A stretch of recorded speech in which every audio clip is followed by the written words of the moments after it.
بخاری مسلم میں موجود ہے، نبی پاک علیہ السلام فرماتے ہیں ایک شخص نے بیل پر سواری کر لی، بیل پر، گائے پر اس نے سواری کر لی، اور جب وہ تھوڑا سا آگے گیا نا تو بیل اپنا منہ پیچھے کر کے کہنے لگا میں سواری کے لیے نہیں پیدا کیا گیا۔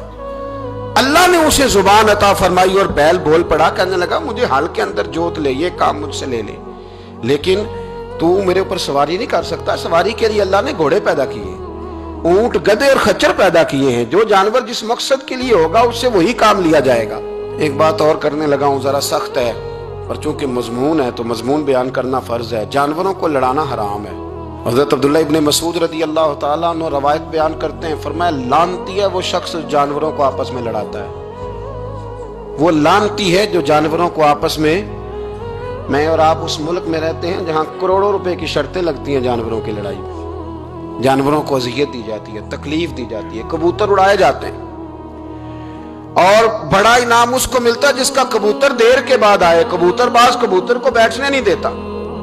یہ حرام ہے، شریعت اسلامیہ میں حرام ہے جانوروں کا لڑانا، اور ان کو ایک دوسرے کے خلاف ابھارنا حرام ہے، دین میں منع کیا گیا ہے۔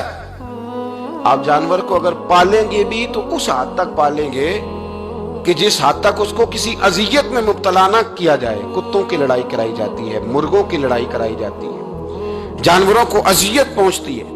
بیلوں کی لڑائی ہوتی ہے، سینگ ٹوٹ جاتے ہیں، لہو اتنا بہتا ہے جانوروں کا کہ دیکھا نہیں جاتا، لیکن سامنے بیٹھنے والے تالیاں بجا رہے ہیں۔ یہ تو بڑے سخت دل لوگوں کے رویے کہ جانور کا خون بہ رہا ہے اور آپ تالیاں بجا رہے ہیں۔ مرغے بیچارے کی چونچ لہو لہان ہو گئی ہے، سامنے والے نے اتنا مارا ہے اور یہاں تالیاں بج رہی ہیں کہ میرا جیت گیا ہے، بجائے اس کے کہ اس کو پٹی کی جاتی، اس کو دیکھا جاتا۔